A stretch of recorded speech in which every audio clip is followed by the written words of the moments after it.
Alright, welcome back to some more Pokemon Crystal. So we are in um, Blackthorn, I think is the name of the town. Well, we're not anymore, but so Brandon should have finished off the 8th gym.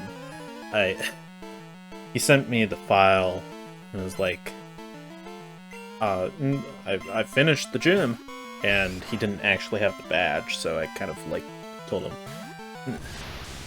gave him a little bit of shit about it, but or crap about it. To like, I mean, the badge is part of the gym. Like, if you don't have the badge, you technically haven't finished the gym.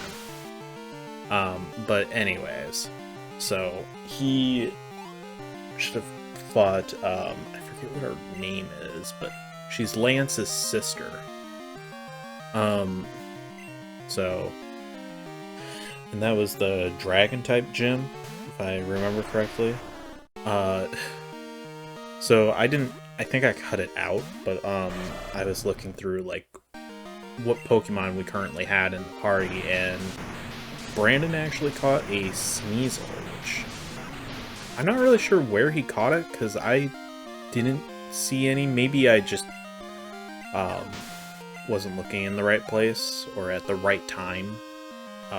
In the ice cave, but I actually think that's a great choice, because the Elite Four, the first guy is a psychic type gym or leader or whatever. So having that extra dark coverage, although a lot of our Pokemon do have some type of dark type move, is pretty great. And Sneasel also has an ice type move, as well as, you know, Kadabra that has Ice Punch to handle Lance's dragon types. Alright, so I wasn't expecting this to happen, but I end up running into Raikou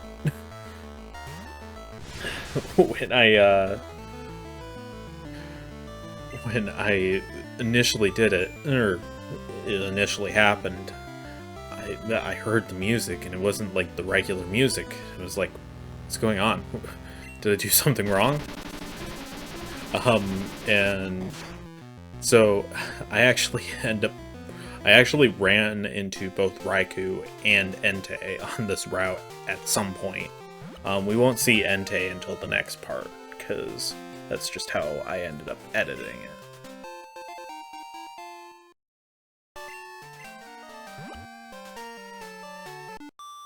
Alright, so we're essentially hopping our way down this mountain. The town at the top is at the top of the mountain. We gotta work our way down. And there are quite a lot of Pokemon trainers between us and the bottom.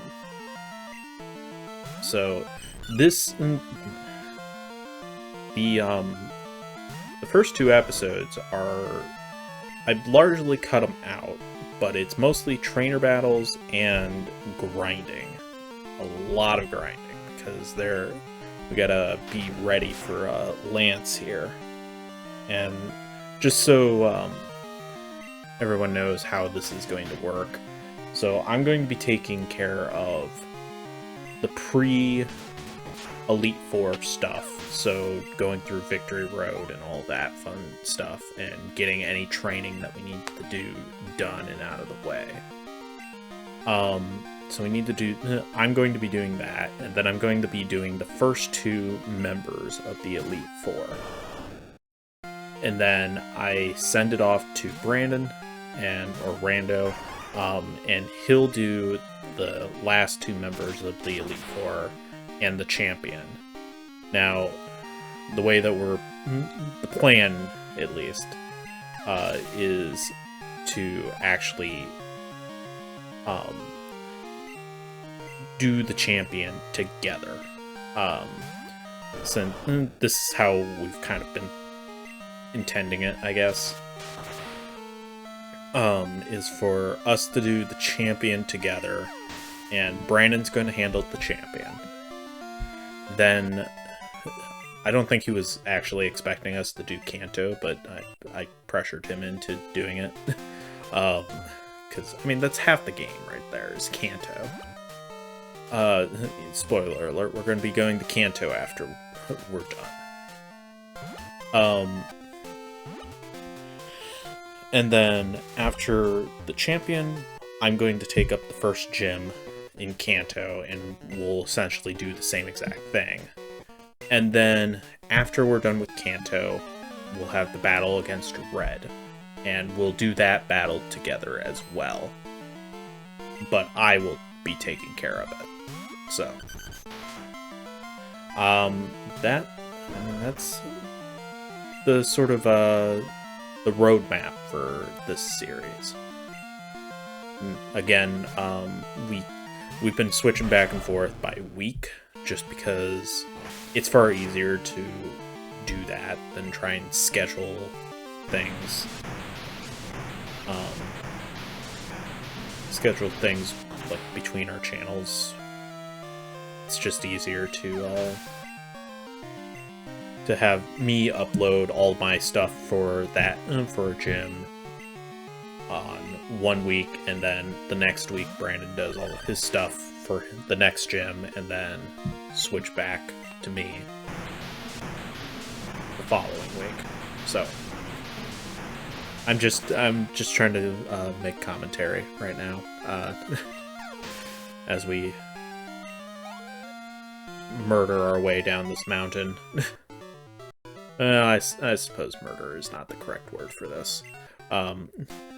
Making all these Pokemon faint. And unfortunately, if you want to, like, battle everyone and do everything, you're gonna have to go down the mountain at least twice.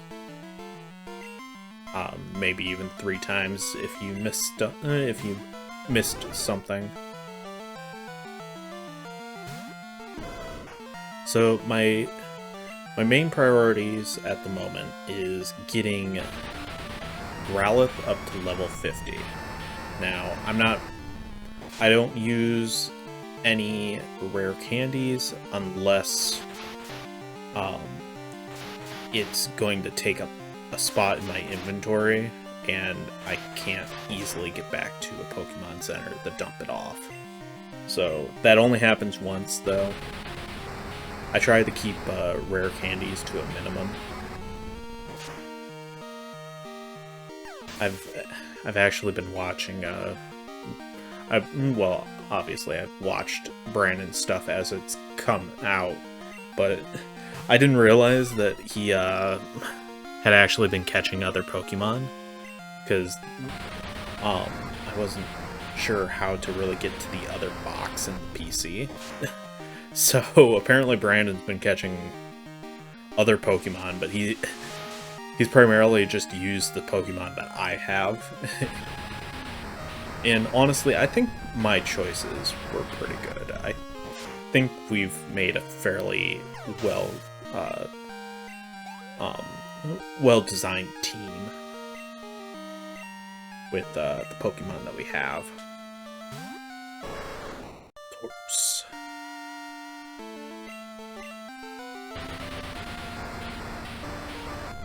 I still don't quite understand, like, why Brandon, like, skips a lot of trainers and doesn't pick up the items. Maybe it's just because the inventory's been full and he just doesn't care enough, but it always seems like he just kind of skips items, which is really weird to me. I'm one of those people. I'm definitely more of a klepto than him, where I like to pick up all the items that I can. Obviously, certain items like X speed or X accuracy, that type of stuff doesn't matter to me. But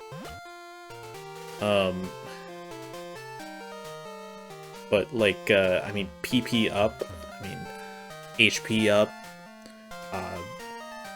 the stuff that increases your stats, why wouldn't you want that stuff? Like, pick that up. I mean, that makes your Pokemon better. Even if it's only by, like, 1 point. I mean, 1 point is still... It can still determine whether or not you get the first move off, and... I mean, especially against, like, a... I don't know, a Dragonite that knows Hyper Beam. That sounds like a pretty good thing to have to me. Alright, so since we're in this lower route now, all the Pokemon got a lot weaker. Because... So you remember where we were when we picked up the Geodude and the Spearow? Well, we're technically just above that.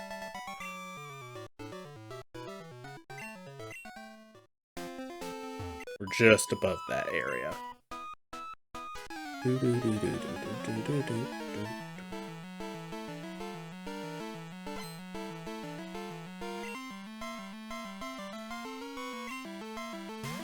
Ponyta. Aw, what a cute little fire horse. You're my cute little fire dog. Unfortunately, Growlithe is not really the best for this route, because pretty much everything is resistant to fire in some capacity. So it's been kind of tough grinding him here. And honestly, that really is the case with a lot of fire-type Pokemon, I find. Because the best area, I guess, to grind a fire-type is usually in the forest, because that's where, like, the bug and grass-type Pokemon generally are. The problem with that is the fact that usually those areas are towards the very beginning of the game, where Pokemon are very weak in comparison to the Pokemon that you're trying to grind up. Okay, so I'm just trying to show off any of these random encounters that we just now, like, for, like, the first time. So this Gligar, I don't really care about Gligar, though. He's pretty common in this route. Honestly, the rare ones that you'll find are, like, Skarmory or,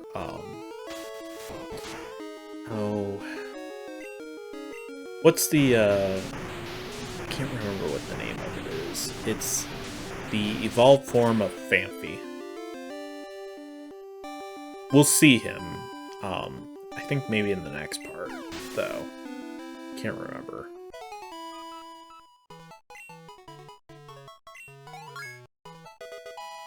So, obviously, I need to get Growlithe up to level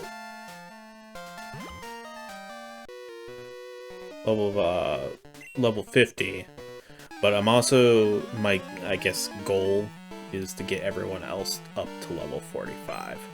Now, the first two Elite Four members, honestly, the first three really aren't too difficult. The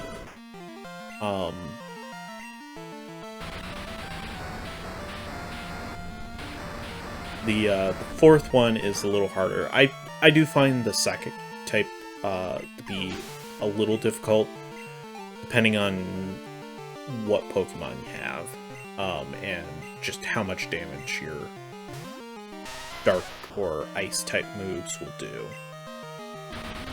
But the one that I'm kind of terrified by is Lance, because well, Lance has 3 Dragonites. And if you did play the original game, Red or Blue, or even if you've seen that, you might know that Lance had 2 Dragonairs and a Dragonite. Well, those 2 Dragonairs have evolved in the last 3 years of, like, in terms of, like, the games, like, in the timeline. Pokemon Crystal, or Gen 2 in general, takes place 3 years after Pokemon Red. or Gen 1, Pokemon Red and Blue.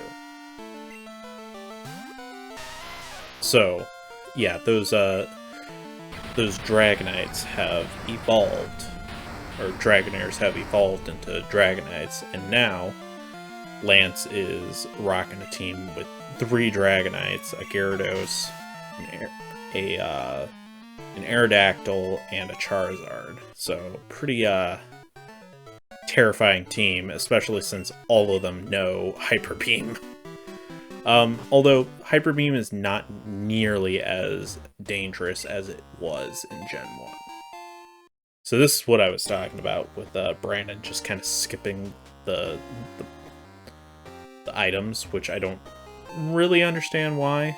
I mean, these are good items. I'm actually going to save the PP up for when Growlithe evolves. Or Growlithe gets up to level 50. And I think this is the only other item that I saw. There might have been more if Brandon picked them up. I don't know.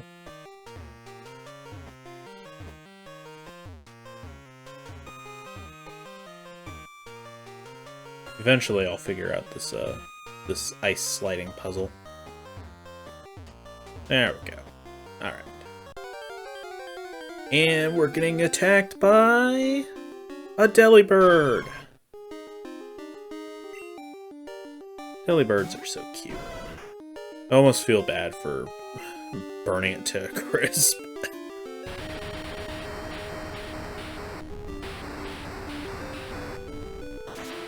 So this is primarily what I grinded when getting Growlithe up to level 50. And let me tell you, it was a slog.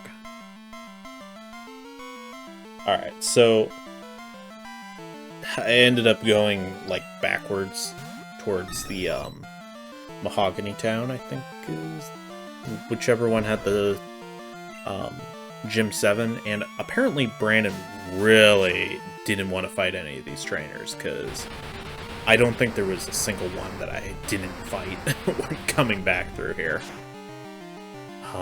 So the only upside is they're worth experience points, so generally more than what I would be getting from, say, fighting 20 Zubats in the Ice Cave. Because, unfortunately, I did have to fight a lot of Zubats. To try and get the Delibirds to show up. Because Delibirds are honestly the best... Well, I shouldn't say that. Golbats are probably the best experience in the Ice Cave. Maybe Delibirds would have been are better. I can't remember. And I don't show any of the Golbats, because I think we've seen Golbat already. At least, I know we've seen Golbat elsewhere. Yeah. I don't really... I don't know if he's watching, because he doesn't like videos. Like, I'll leave a like on one of his videos, but he won't leave any likes on mine. So you should probably go to him and say, "Hey, you should like Shall We Play Games video. He likes your videos." So I don't know if he's actually watched any of mine. I haven't actually asked him. I probably should, but like, I mean, that is that is part of the point, is to kind of see what other people, what the other person has done in their parts. Obviously, we're reacting in our videos to what we see, but we don't know all the details, we just know what the end results were. Ack, you made me lose my Poliwag. Well, maybe you should hold on to it better. But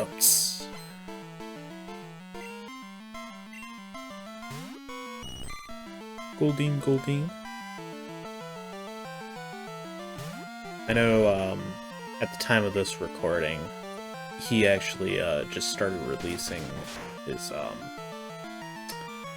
it's called, like, was it called? There's something, it wasn't Pokemon Red. Or Fire Red. It was, like... It was essentially an extreme version, which, has, like, all the Pokemon, not just up to, like, Gen 3 or whatever that the original Fire Red had. But it's a lot harder. You can fight the Johto gym leaders as well.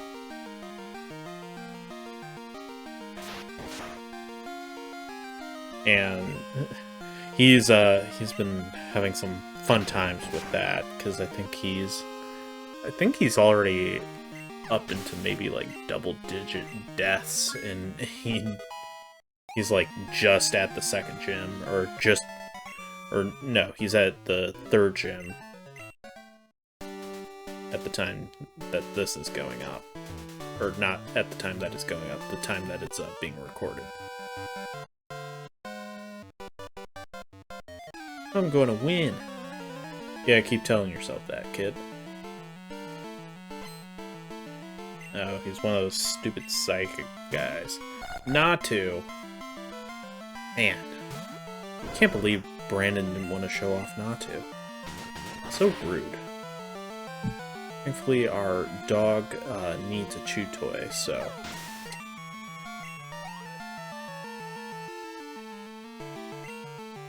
Kadabra. Thankfully, like, most of our Pokemon have some amount of Dark-type moves. So it makes taking care of Psychic types a heck of a lot easier. Because, like, in Gen 1, Dark types weren't a thing yet. Dark and Steel weren't a thing. So, I think the only type that was technically strong against Psychic types were Bug types. And Bug types didn't really have any good moves. Remoraid. So that's why Psychic types in Gen 1 are so amazing, because they have virtually no, like, weaknesses. The only thing is they don't have very good defense, and so if you could get off, like, a strong physical move, like maybe Earthquake or Dig, you could maybe take them down, but man, they're just a really powerful type. So that's why Psychic types, especially in Gen 1, are kind of my favorite. Especially, like, Kadabra. I mean, the Abracadabra Alakazam line is probably, like, my favorite line in Pokemon. Just, like, if nothing else, because they're just so good. Especially in Gen 1, which is the gen that I've played the most of within the last 10 years. Well, awesome.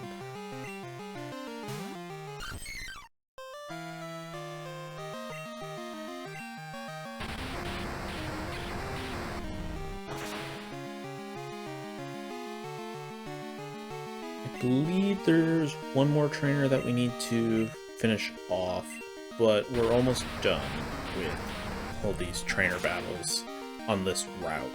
There's also an item in the middle of that lake to the north of us that we'll need to go and find. Okay, I guess... Okay, this guy...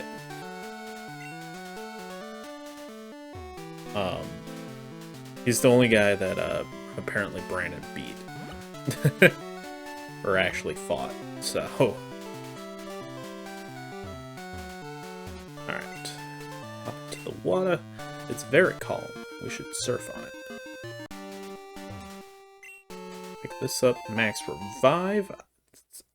I think that's a pretty good item to have. Donphan, that's it. Okay, so I guess we do get to see Donphan and Skarmory. Ironically, I ended up finding both of them, like, back to back, and these are the rare encounters for the route. I don't really care about Donphan that much, so I just knock it out, but I do want to show it off, because it is rare to find.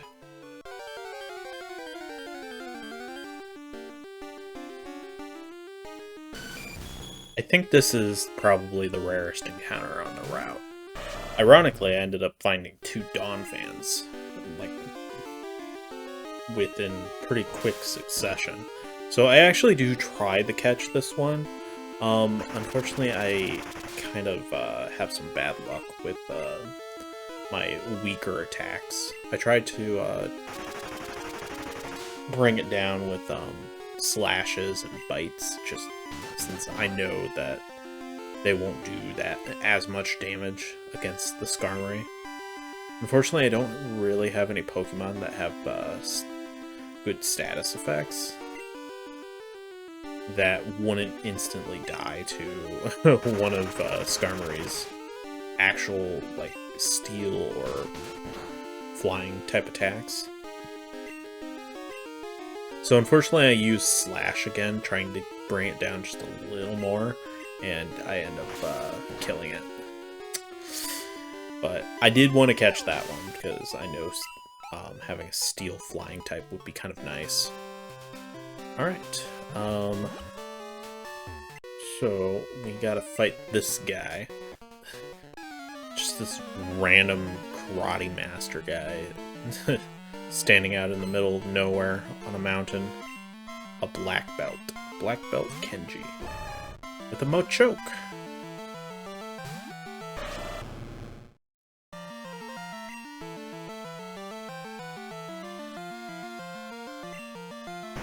Thankfully, I think he just goes down with the surf, so really nothing special. I don't know why, but I thought this was the guy that gave you the, what's the name of it? It's the Pokemon that can evolve into either Hitmonlee, Hitmonchop, or Hitmonchan. Or, no. Hitmonlee, Hitmonchan, and, Hitmontop. My bad.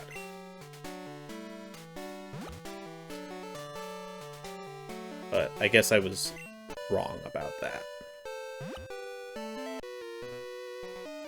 Almost missed you. You're spunky, but you know what? When it comes to sheer spunkiness, I'm the man. Okay, buddy. Sure you are. Sure. Geodude. Oh, it's not like I've seen 40 million of those.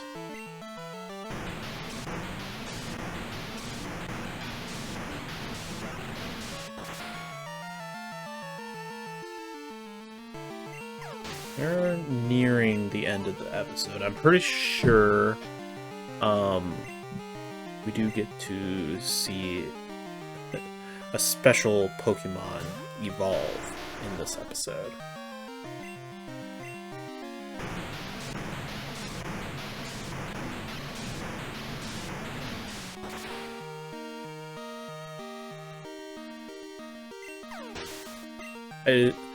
I probably should start cutting some of these trainer battles out, especially these ones where we've seen these Pokemon a million times at this point. But, I mean, we haven't seen Golem. Golem is kind of a weird Pokemon, though. It's kind of weird that it evolves from Graveler. Because it feels like they had an idea for a Pokemon. But they wanted to, like, connect it with another line of Pokemon. So they just connected it to Graveler, even though it didn't really make a whole lot of sense. Alright, so this is Swinehub. These are a pain in the butt, because they know Endure, and like to use it right before you kill them. But Happy Doggo has leveled up to level 50, and it's trying to use Flamethrower, which is the primary reason why we haven't used that Firestone yet. So in order to learn Flamethrower, your Growlithe has to get up to level 50. You cannot evolve it, otherwise it won't learn Flamethrower. Now that we have, now that we've leveled Growlithe up to level 50, you can use that PP up on Flamethrower to give it a couple extra moves, because why not? Sounds like a good idea. An amazing attack like Flamethrower seems like a good candidate for a PP up. Now, let's come back to our PC. Not Bill's. We need to go to Crystal's PC and withdraw our Firestone. Still got our Thunderstone and Waterstone in there. I'm kind of considering picking up a Pikachu once we get to Kanto and in the Viridian Forest. We can get it there. So, use our Firestone on Growlithe, and he evolves into an Arcanine. Ah, so amazing. Once you evolve Growlithe into Arcanine, Arcanine will want to learn a new move. Extreme Speed, which is a high priority normal type move. It only has five moves, like five PPs, I guess. But it's extremely powerful. So, alright, thank you for watching, and I will see you guys in the next part.